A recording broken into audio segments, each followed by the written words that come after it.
पहला दिन खत्म हो गया दूसरे टेस्ट मैच का और पाकिस्तान ने 259 फॉर 5 किया है 90 ओवर्स के अंदर। सबसे जो मेजर हाईलाइट है वो ये है कि बाबर आजम की जगह जो प्लेयर खिलाए गए थे कामरान गुलाम, उन्होंने डेब्यू पे 100 मार दिया। तो बाबर आजम थोड़े से परेशान होंगे, बाबर आजम के फैंस भी थोड़े से परेशान होंगे।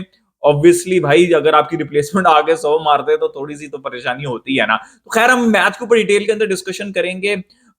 फिर हम रमीज राजा ने जो बाबर आजम के ऊपर कमेंट किए हैं ब्रांड से रिलेटेड, स्पॉन्सर से रिलेटेड, उसके ऊपर डिस्कशन करेंगे। और फखर जमान ने जो ट्वीट किया था बाबर आजम की फेवर के अंदर और विराट कोहली का नाम लिखा था, क्या वो ठीक था या नहीं था, उसके ऊपर भी हम डिटेल में डिस्कशन करेंगे। यार, सबसे पहले हम मैच के ऊपर बात कर लेते हैं। 259 फॉर 5 90 ओवर्स के अंदर पहला दिन।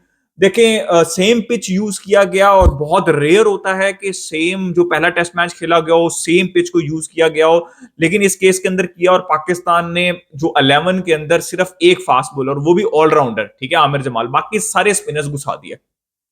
बिल्कुल ऑपोजिट, मतलब जो आपने स्ट्रेटेजी पहले टेस्ट मैच में बनाई थी, जो स्पेशली आपने बांग्लादेश के अगेंस्ट होम कंडीशंस में बनाई थी, उसके आपने बिल्कुल ऑपोजिट। अब इसके अंदर जो हाथ है ना, वो है नई सिलेक्शन कमेटी का। जो नई सिलेक्शन कमेटी आई है, बहुत से लोगों को नहीं पता, अभी रिसेंटली ही मोहम्मद यूसुफ ने रिजाइन किया और अभी नई सिलेक्शन कमेटी के अंदर आकिब जावेद, मुझे ऐसा लगता है कि Aqib Javed is the main जो बंदा है सारी डिस्कशन में, वो आकिब जावेद ने ही कॉल ली शाहीन, नसीम, सरफराज और बाबर आजम को घर भेजने की। और आई थिंक उन्होंने, उनका ही डिसीजन है कि दोबारा इसी पिच के ऊपर मैच कराया जाए और स्पिनिंग ट्रैक बनाई जाए। और अगर आपने फंसाना है इंग्लैंड के प्लेयर्स को, तो आपने स्पिन के ऊपर ही फंसाना है। और इस तरह मुझे ऐसा लगा है कि जिस तरह रिवर्स स्विंग मिल रही थी ना, देखें, जब रफ पैचेस होती हैं, सेम पिच यूज कर रहे होते हैं, ड्राई कंडीशंस होती हैं, तो रिवर्स स्विंग कहीं ना कहीं यूजफुल रहती है। वो आज हमने देखा, जितने भी जो बॉलर्स थे, फास्ट बॉलर्स थे, चाहे वो बेन स्टोक्स हो, कार्स हो या पॉट्स हो, सबको रिवर्स स्विंग मिल रही थी और अच्छा खासा ट्रबल कर रहे थे वो रिवर्स स्विंग के ऊपर। और अनइवन बाउंस भी था, ठीक है। तो मुझे ऐसा लगता है कि पाकिस्तान में, मैं ओवर क्रिटिकल नहीं हूंगा जब तक मैं बॉलिंग नहीं देखूंगा। मैं देख रहा हूं कल से लोग पागल हो गए क्रिटिसाइज कर करके, अबे पागल हो गई है सिलेक्शन कमेटी, पागल हो गई है जो है वो मैनेजमेंट। देखें भाई, पहले करने तो देना, मैच खत्म होने दें और उसके बाद हम डिस्कशन करेंगे उसके ऊपर डिटेल में। बॉलिंग करने दें पहले। लेकिन कहीं ना मुझे लगता है कि एक फास्ट बॉलर होना चाहिए था, ठीक है, एक fast bowler, proper fast bowler होना चाहिए था, चाहे वॉली होते। मेरे हिसाब से तो ये जो रिवर्स स्विंग के अंदर और ये सारी कंडीशंस के अंदर नसीम शाह बेहतर रहता है, लेकिन नसीम शाह का इतना पेट निकला हुआ, राइट। तो खैर, अब ये तो वक्त ही बताएगा कि ये सही डिसीजन था या नहीं। तो इसके ऊपर हम बाद में डिस्कशन करेंगे। अब हम बात कर लेते हैं highlight of the match. Sam Ayub ने 77 रन स्कोर किए, कामरान गुमान 118। आई थिंक अगर आप डिस्कशन करें, 259 फॉर 5, टफ कंडीशंस थी, हल्का हल्का स्पिन भी हो रहा था, बॉल नीचे भी बैठ रहा था, अनइवन बाउंस था पिच के ऊपर। आई वुड से कि इंग्लैंड 50-50 है, ठीक है। 259, अगर 259 फॉर 4 होता और कामरान गुलाम एंड पे आउट ना होते, तो आई वुड से कि पाकिस्तान की फेवर में ज्यादा गया। But I think it was a 50-50 day. अगर कल आके 2 विकेटें जल्दी ले जाते हैं और 300 में निपटा जाती है इंग्लैंड, तो इंग्लैंड वुड फील के भाई हमारा अपर हैंड है। लेकिन अगर पाकिस्तान आके यहाँ पे 140 रन और ऐड कर देती है, 400 तक ले जाती है इस पिच के ऊपर फर्स्ट इनिंग्स के अंदर, तो फिर पाकिस्तान का अपर हैंड होगा। तो 50-50 है इस टाइम पे। देखिए, अब्दुल्ला शफीक 7 पे आउट हो गए भाई। अब्दुल्ला शफीक का अच्छा खासा प्रॉब्लम चल रहा है। लेफ्ट हैंड ऑफ स्पिन, जहां पे हल्का सा सीम हो रहा होता है शॉर्ट बॉल के against, he really has to भाई डू समथिंग भाई। बहुत ही भाई वो सॉफ्ट डिसमिस यार, मतलब कभी कभार ऐसा लगता है एस्थेटिक्स के चक्कर के अंदर ना, वो सीधा बल्ला रखने के चक्कर के अंदर बेसिक्स वो ठीक नहीं करते। तो भाई, अब्दुल्ला शफीक का अगर मैं 100 निकाल दूं, जैसे मैं पिछली वीडियो में बोल रहा था, तो अब्दुल्ला शफीक 1-1.5 साल से स्ट्रगल कर रहे हैं, 1 साल हो गया उनको। और अभी उनका करियर इतना लंबा नहीं है, मतलब इतने छोटे करियर के अंदर अगर आप 1 साल से स्ट्रगल कर रहे हैं, तो बहुत बड़ा इशू है। सैम अयूब को दोबारा चांस मिला। मुझे ऐसा लग रहा था कि आपको हुरैरा को खिलाना चाहिए था, काफी ज्यादा डिस्कशन हो रही थी, लेकिन हुरैरा को नहीं खिलाया गया यहाँ पे। हो सकता है कि आखिरी मैच में हुरैरा को चांस मिल जाए, अगर सेकंड इनिंग्स में भी अब्दुल्ला शफीक कुछ नहीं करते। लेकिन सैम अयूब की अच्छी बात यह है कि भाई आज उन्होंने ठक्का लगाया, अकॉर्डिंग टू कंडीशंस खेला और ऑन मेरिट खेला। उन्होंने 77 किया 160 बॉल्स के ऊपर। नॉर्मली जो सेकंड इनिंग्स के अंदर जो शॉट खेली थी ना, that is not acceptable in test cricket. देखिए, लेग के ऊपर एज लग गया, पहली 1-2 बॉल्स थी, आई कैन अंडरस्टैंड। लेकिन जो उन्होंने स्लो हो गई थी पिच सेकंड इनिंग्स के अंदर, और जो उन्होंने ऐसे ऊपर से कट मार के वो हवा में उड़ा दी थी ना, दैट इज नॉट एक्सेप्टेबल। तो आज यहां पे दिखा कि प्रॉपर उन्होंने एक टेस्ट इनिंग्स खेली, ठीक है। मैं अभी भी इस चीज के हक में नहीं हूं कि आप प्लेयर्स को, जैसे मैंने पिछली वीडियो में मेंशन किया, कि आप प्लेयर्स को टीम में ला के टेस्ट क्रिकेटर बनाने की कोशिश कर रहे हैं। आपके पास डोमेस्टिक के अंदर ये देखे ना, ये कितनी बड़ी एग्जांपल है, कामरान गुलाम, ठीक है, सऊद शकील, सलमान अली आगा, रिजवान, ये सारे वो प्लेयर्स हैं जिन्होंने डोमेस्टिक क्रिकेट के अंदर परफॉर्म किया हुआ। तो आप देखें कामरान गुलाम कितना इजी इजी रहा उनके लिए, ठीक है। कम से कम बाहर जाके वो क्या होगा, क्या टेक्निक टेस्ट होगी, लेकिन जहां पे प्लेयर्स सालों से खेल रहे हैं डोमेस्टिक क्रिकेट, कामरान गुलाम, आपने देखा कि जैसे वो आए तो ऐसा लग ही नहीं रहता कि वो बिलोंग नहीं करते।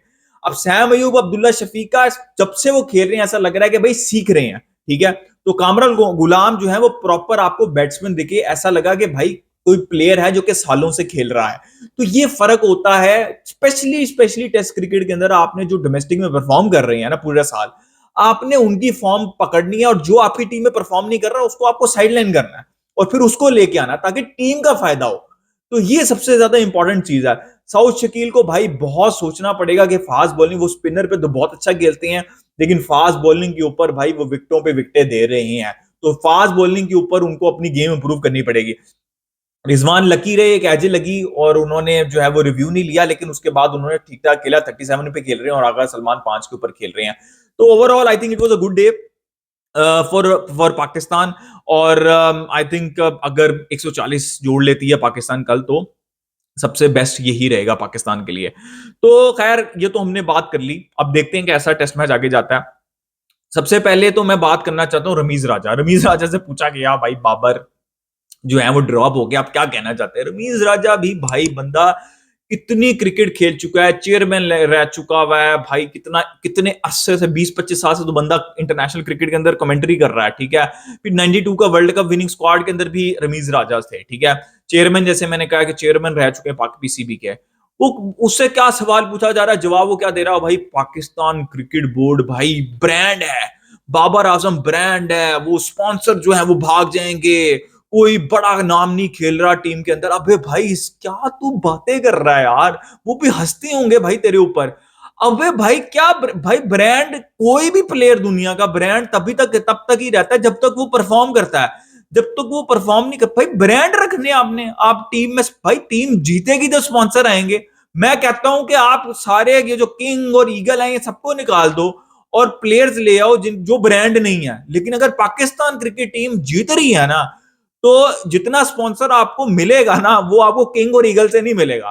तो मैं कोई बहुत ज्यादा अगेंस्ट नहीं हूं शाहिन शाह अफरीदी के, बाबर आजम के, जिस तरह लोग होते हैं, बट भाई दिस इज एब्सोल्युटली, मतलब क्या पागल हो गया यार रमीज राजा, क्या बोल रहा है यार, स्पॉन्सर नहीं मिलेंगे बाबर आजम के बगैर। भाई दिमाग खराब, यही बातें हैं जिसकी वजह से दिमाग खराब हो जाते हैं प्लेयर के, कि भाई हम तो टीम से बड़े हैं। अब रमीज राजा बोल रहा है कि पाकिस्तान क्रिकेट से बड़ा है बाबर आजम तो जब आपने प्लेयर को ये बोल देना, उसके दिमाग में ये बात डाल देनी है, तो उसको तो वो तो फिर किंग कर लेगा तो भाई रमीज राजा जो है ना, वो भाई सठिया गया भाई, सीधी सी बात है। अब फखर जमान के ऊपर, केस के ऊपर आ जाते हैं। फखर जमान ने एक ट्वीट की, बड़ा रोला मचा। मुझे तो आज तक ये नहीं समझ लगी कि पाकिस्तान, मतलब जो भी चीज कुछ भी होती है वो पाकिस्तान वर्सेस इंडिया कैसे बन जाता है। फखर जमान के ऊपर इतनी ज्यादा तनकीद हो रही है कि कैसे उसने कंपैरिजन कर दिया विराट कोहली के साथ बाबर आजम का।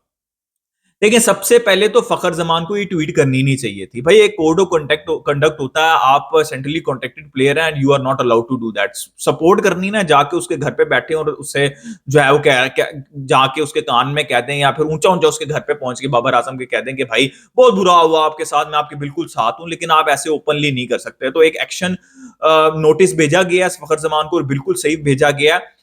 प्रॉब्लम ये नहीं है, पर लोगों को समझ लग रही, लोगों ने इसको क्या, इंडिया के लोगों ने, पाकिस्तान लोगों ने पाकिस्तान वर्सेस इंडिया बना दिया इसको। फिर देखिए भाई, उसको नहीं करना चाहिए था, ठीक है। और भाई मैं ये बात समझता हूं, मैं डिसएग्री करता हूं कि भाई 9 इनिंग्स मिली हैं, 9 मैचेस मिले हैं, सॉरी 18 इनिंग्स मिली हैं, और फेयर अमाउंट ऑफ टाइम मिला उनको रन दोबारा स्कोर करने के लिए, लेकिन उन्होंने नहीं स्कोर किया बाबर आजम ने। और उसके बाद वो ड्रॉप हुए, रेस्ट हुए हैं, जो भी चीज अब क्रिकेट बोर्ड बोल रहा है। तो मैं तो बिल्कुल एग्री नहीं करता फखर जमान से। लेकिन लोग, मतलब इंग्लिश लिखी हुई है, वो समझ क्यों नहीं पा रहे, मुझे नहीं समझ लग रही। भाई उस बंदे ने उस पोस्ट के अंदर इंडियन क्रिकेट बोर्ड की तारीफ की है, और लोग पता नहीं हर पोस्ट के अंदर से नेगेटिव कैसे निकाल लेते हैं। उसने इंडियन क्रिकेट की तारीफ की है। उन्होंने कहा है कि भाई विराट कोहली का बुरा पैच आया था, उसके अंदर ये उसकी एवरेज थी, और हम सबको पता है कि 3 साल उसका बुरा पैच आया था, और उसके अंदर ना 100 हो रही थी, ना रन हो रहे थे विराट कोहली से। तब इंडियन क्रिकेट ने उनको सपोर्ट किया था और उनको ड्रॉप नहीं किया था। तो इट्स जस्ट एन एग्जाम्पल।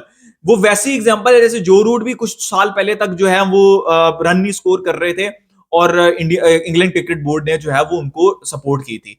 तो उन्होंने सिर्फ विराट कोहली की एग्जांपल दे दी। अगर यहां पे उन्होंने जो रूट की एग्जांपल दी होती ना, तो कोई किसी किस्म की controversy, because negativity India versus Pakistan बनाना होता है ना, तो भाई उसने सिर्फ अच्छाई की है कि भाई देखो वो अपने प्लेयर को सपोर्ट करते हैं। ऑल्दो मैं इस बात से एग्री नहीं करता, ठीक है, कंपैरिजन तो बनता ही नहीं है भाई, कोई कंपैरिजन नहीं है विराट कोहली का बाबर आजम का। विराट कोहली कहां पे है, बाबर आजम कहां पे है, लेकिन जबरदस्ती बना देना है, ठीक है, उसके अंदर तारीफ है इंडियन क्रिकेट बोर्ड की। ये बात आप अगर पढ़ सकते हैं ना इंग्लिश, तो उसके अंदर तारीफ है।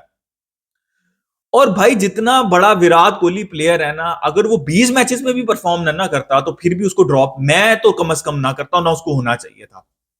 तो अगर बाबर आजम को 9 मिले हैं, तो विराट कोहली को 20-25 मिलने चाहिए, जितनी उनकी परफॉर्मेंसेज हैं। तो पॉइंट फखर जमान का ये उसके अंदर था कि भाई अगर विराट कोहली एक परफॉर्मर रहा है अपनी इंडियन टीम के लिए, तो अगर उसका बुरा पैच आया है तो सपोर्ट किया है, ठीक है, उसको मैचेस दिए इंडियन क्रिकेट बोर्ड ने। इसी तरह बाबर आजम जो कि पाकिस्तान के लिए, इसमें कंपैरिजन नहीं, जो पाकिस्तान के लिए जो अच्छी परफॉर्मेंस उसकी रही हैं, उसको देखते हुए आप थोड़ा सा ओवर टाइम दे सकते हैं, जिस प्लेयर ने पास के अंदर परफॉर्मेंसेस आपको दिखाई हैं। मैं इसे डिसएग्री करता हूं, मैंने जैसे बोला, लेकिन इसके अंदर कंपैरिजन नहीं है। बिला वजह इंडिया पाकिस्तान हेट्रेड ना फैलाया करें भाई, छोटी छोटी चीजों के ऊपर। आप गलत कंटेंट जो है ना वो कंज्यूम करते हैं, जिसकी वजह से ये सारी चीजें होती हैं। तो मेरे हिसाब से फखर जमान को नहीं ये ट्वीट करनी चाहिए थी। कंपैरिजन नहीं है इसके अंदर, लेकिन उसको नहीं करनी चाहिए थी। और मेरे हिसाब से बाबर आजम को इनफ मैचेस मिल चुके हैं to make a comeback, considering कि उनकी पास परफॉर्मेंसेज हैं। तो गाइज ये मेरा ओपिनियन था, आप भी अपना ओपिनियन दे रिगार्डिंग एवरीथिंग। लाइक कर दिया, सब्सक्राइब कर दिया, मिलते हैं नेक्स्ट वीडियो में।